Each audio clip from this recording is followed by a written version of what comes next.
Hi everyone, Shane Stevenson here at the Buffalo Naval Park, and yes, Lucas is back, Ryan is behind the camera, and we are now in the Superstructure.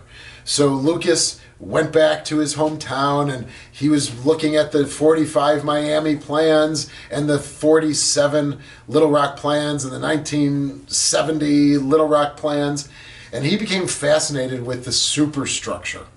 Now, when I started here, we kind of just, the vernacular institutional knowledge was they just cut the superstructure right off from 57 to 60 and rebuilt everything. Well, Lucas and I have been talking again, and there's some evidence that that's not necessarily the case. So we are at the double ladder well, just aft. If you've been here, just forward of us and one deck down on the main deck is the Admiral's quarters, and then the passageway, and then leading forward to officers' country. If you've been here again, we're now on the 01 level. You have access to the twin 5-inch and the Medal of Honor compartment, honoring those from New York State who've been awarded the Medal of Honor. So that gives you a rough knowledge of where we're located if you've been here. And so Lucas has some really interesting things, and what we're seeing here is overlapping bulkheads, because there's some really nice excitement that he has. And one little quirk that we would also like to talk about is right around the corner here, on the blueprints, this was a berthing space with 4 racks. We don't know who was here. This is kind of out of the way. I'd love to conjecture, but I'll need to do a little bit more research. I know with the USS Kidd, we've talked about segregated spaces and berthing. I wonder if this just kind of here in this double ladder well would have been a space for the African American sailors, but again, more research is needed. So we're going to be talking, and Lucas is going to be talking about those overlapping bulkheads and some of the archaeology that he has seen to show that this is still the 1947 to 1949 superstructure. This is going to be a 3-part series, and so we're excited to bring that to you, and Ryan's going to be with us behind the camera the whole way, and now we're going to turn it over to Lucas to actually show you what we've been talking about. Right, so when we were comparing the plans, we noticed that this bulkhead and the one on the other side of the room that was behind Shane line up in both the 1947 and the 1970 plan. So we kind of suspected that that meant they were the same, but we needed to come here and prove it. And there were a couple of ways we could have done. The easiest was to look for openings in the hull, like this porthole here. So this is kind of a weird space for a porthole in the 1970s, but in the 40s this would have been the outside of the superstructure. We would be standing on the upper level, kind of near the forward 5-inch gun, would be just over there. So it would make sense to have a window to the outside. And just aft a little bit of it, we have the original door. They filled it in and made this door again.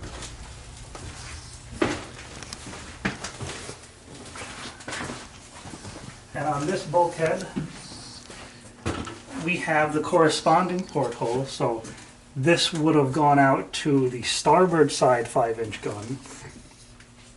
And then right here,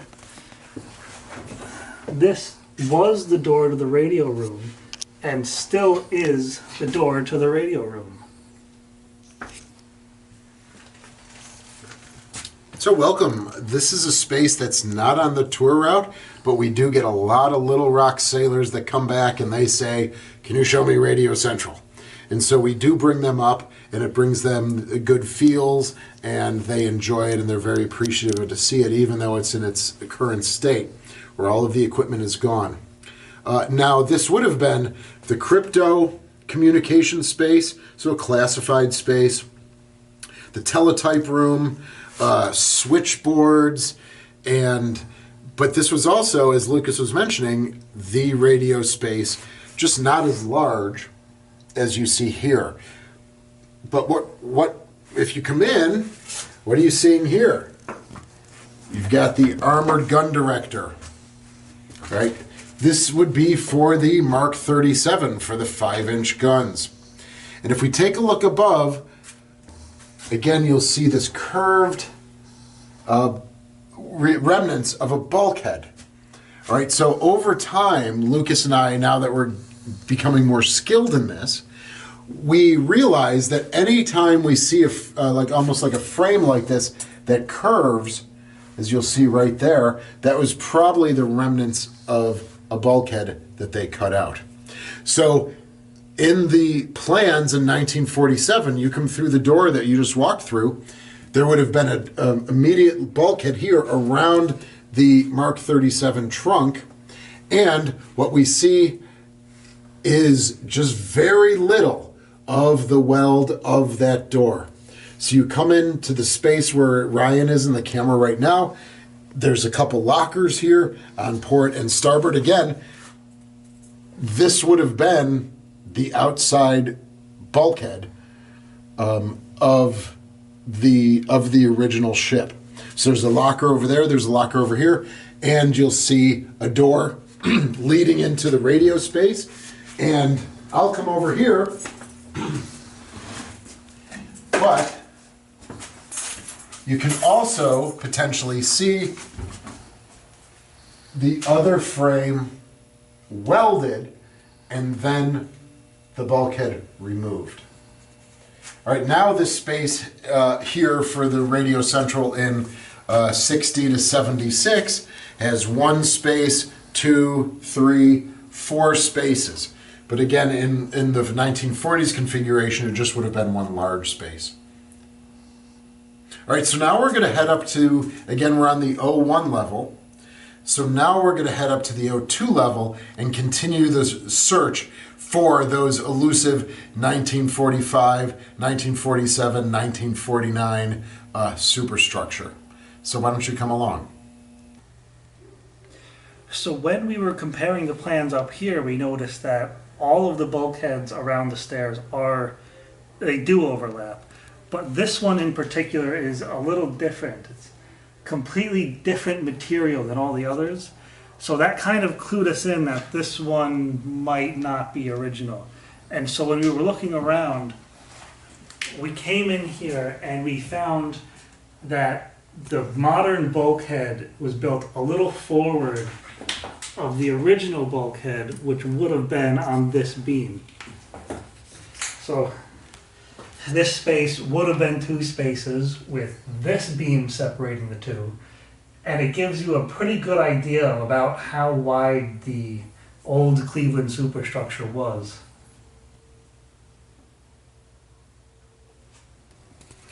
And now the space that Lucas was showing you, if you extend that forward through that sheet metal bulkhead, that second bulkhead that was constructed, or the later bulkhead, this again is still the interior of the outside bulkhead, which led outside. Looking at the blueprints, we'd have a door here and a corresponding door on port. So we're on starboard right now, forward is this way, aft is that way. We can't see it from here because this insulation is here. We did walk inside this space, and what we feel as though we did is we roused a small bee's nest. So we walked out, 5 minutes later we walked in, and there was maybe 15 or 20 bees flying around. So we shut the door, it's secured, and but right about here was the weld. Now what is this leading out to? Again, on port and starboard. This is leading out to a 40 millimeter quad Beaufort tub. So this, again, is the interior of the outside of the bulkhead on the O2 level here. You walk through the door, there's a little catwalk, and now you're in the tub for the quad 40 millimeter Beaufort on port and starboard. Again, if we were inside, you would actually see, as you've become very acquainted with now, the welded door. But if you walk to port, it is a little offset. But you can see that welded door right here. So it cuts through this joiner door at some point, and again, also down here, you'll see it come into view before the insulation takes over and cuts off our view. So you'll see it right here. Again, this door led to like a catwalk, which led to the quad 40 millimeter Beaufort tub at midships. Now, if we turn around, Lucas will explain, again, we're at the double ladder well, and he'll explain a little bit more about what you would see when you come down from the O3 level.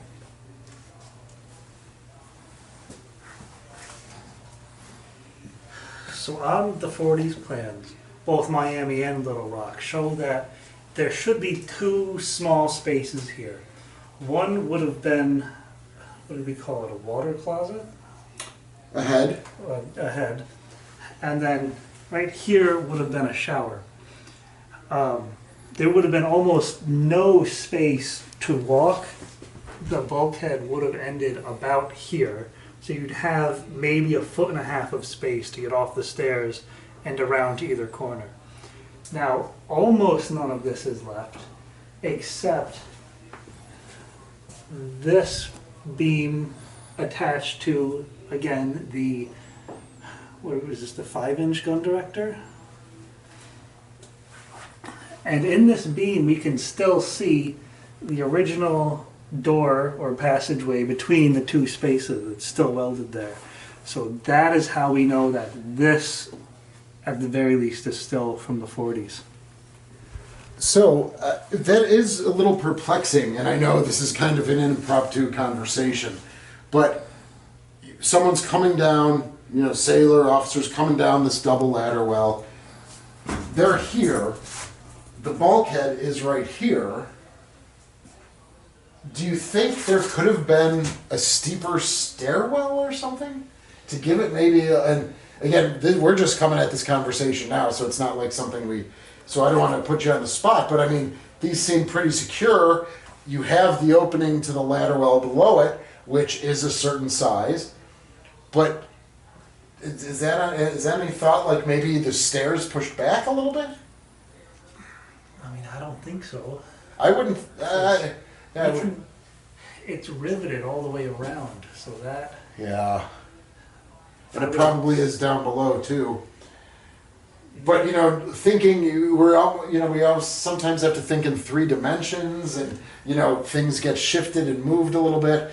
I would probably agree with you. It's just a thought that popped into my head that maybe the stairs were a little more sloped, or maybe they were a different kind of stairs, like the more narrow, instead of having this wider gap. You know, maybe there's stairs like this that you'd see like on a destroyer or something like that.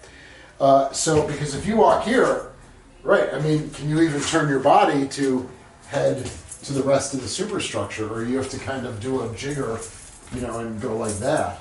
Probably not, but... All right, but we wanted to walk forward down this passageway to take another look at something on the O2 level here.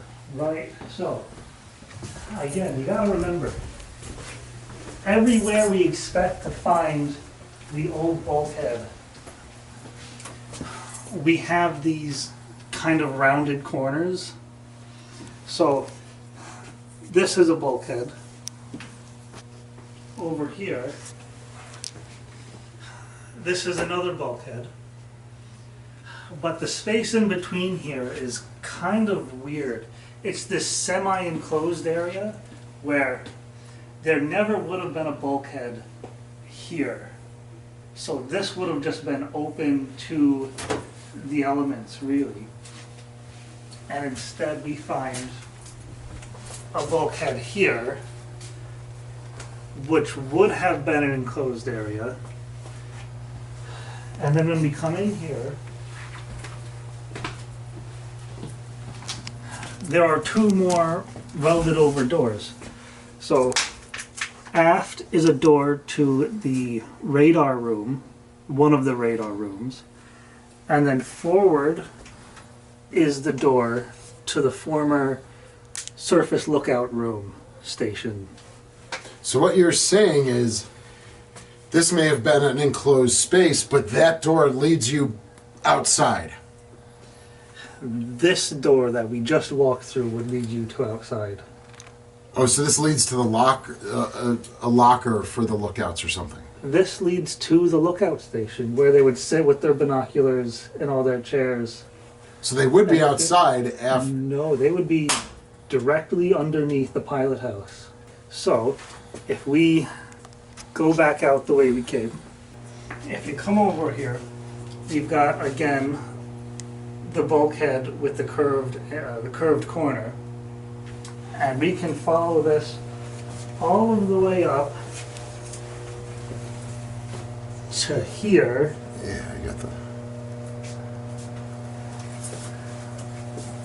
Where there is a very thick weld in the beam. And this weld just so happens to correspond, it lines up perfectly, well, almost perfectly, with this diagonal line on the floor, which then cuts over in what is frame 53, which also just so happens to be the forwardmost part of the superstructure on the O2 level. So these lines on the floor might represent the old superstructure or the extent of the old superstructure on this level. So that was an enclosed space, but it had portals for guys to look out. Like the lookouts through the binoculars and things. Yeah, I think, looking at the plans, it looks like there would have been a little platform with stools or something for people to just look out of little... Yeah. Yeah, and, you know, if these are the heavy weld marks, and then we put tile right over it, over time, it would kind of form to those weld marks. Mm-hmm. And that's kind of what we're seeing here and here, potentially back there, but we're not prepared to talk about that right now. Yeah. But that's a heavy weld mark as well. Yeah. But here, right here, this makes sense, right? That lines up almost particularly with that weld up there. Yeah, it makes sense. I'm just not... We'd have to do a little bit of more research, because I'm not 100% sure this is the old superstructure, but it's exactly where we would expect to find it. It would be that more potentially, because you said 53 lines up with the end of the superstructure on the O2 level. Right about 53. That's 53, but then they had, like you'd see on Navy ships today, that extended wing, whether it's enclosed or exclosed or outside, you'll have that diagonal coming off, and you'll show that on the plans, no doubt. So this is obviously really fascinating stuff. Mm-hmm.